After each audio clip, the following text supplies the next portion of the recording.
कई बार हमारे मन में प्रश्न आता है कि हमारा भविष्य क्या होगा, हम कौन सी योनि में जाएंगे, हमारा जन्म किस रूप में होगा, कैसा घर मिलेगा, कैसा परिवार, किसके साथ रहेंगे, पशु बन गए तो किस रूप में पैदा होंगे और अगर निचली योनियों में चले गए तो क्या होगा, कैसे, क्या, क्यों, कब जैसे प्रश्न मन को आंदोलित करते रहते हैं। तो इनका जवाब बाहर ढूंढने से अच्छा है खुद के भीतर ढूंढा जाए, वर्तमान जीवन को देखा जाए, अपने आचरण पर नज़र दौड़ाई जाए, अपने तरीकों, सोच विचार पर नज़र रखी जाए।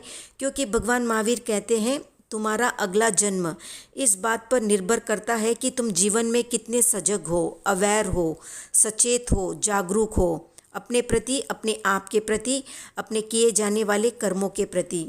भगवान महावीर कहते हैं जीवन के किसी भी क्षण में आयुष्य कर्म का बंधन हो सकता है। ऐसा कोई नियम नहीं है कि जीवन के अमुक भाग में यानी बचपन में, जवानी में, बुढ़ापे में या अंतिम समय में ही आयुष्य कर्म का बंधन होगा। कभी भी किसी भी क्षण आयुष्य बंद हो सकता है। इसलिए हर पल हर क्षण सजग सचेत रहो ताकि निम्न योनियों में बंधन न हो जाए। अगर जीवन हिंसा, चालाकियों, छल कपट से भरा हुआ है, इसी से संबंधित विचार बार बार मन में आते हैं, मन इन्हीं में लगा रहता है, दूसरों को सताने, मारने, कष्ट दुख पहुंचाने में, मजा चकाने में इत्यादि कामों में ही लगा है, तो आयुष्य बंध को निम्न योनियों में बंधने से रोका नहीं जा सकता। क्योंकि जब किसी भी समय आयुष्य का बंध हो सकता है तो हो सकता है कि जब आपके मन में घोर हिंसा का भाव आया और उस समय आयुष्य बंधा, तो स्वाभाविक है हिंसक भाव निम्न योनि में ही ले जाने योग्य बंध करेगा। ऐसा नहीं कि कोई शरीर से दुख दे रहा है वही हिंसा है।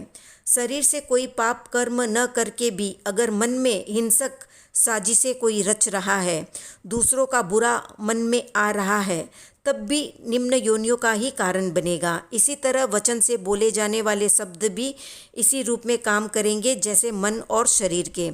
तो मन, वचन, शरीर पर पूरा ध्यान रखने पर ही हम पूर्ण रूप से सजग रह सकते हैं और गलत योनियों में जाने से बच सकते हैं।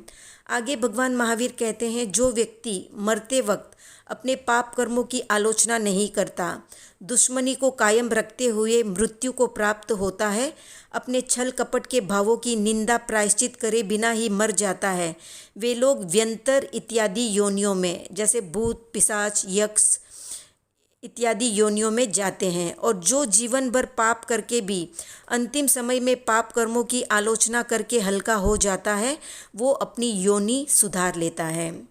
वीडियो पसंद आया तो लाइक, शेयर, सब्सक्राइब करें।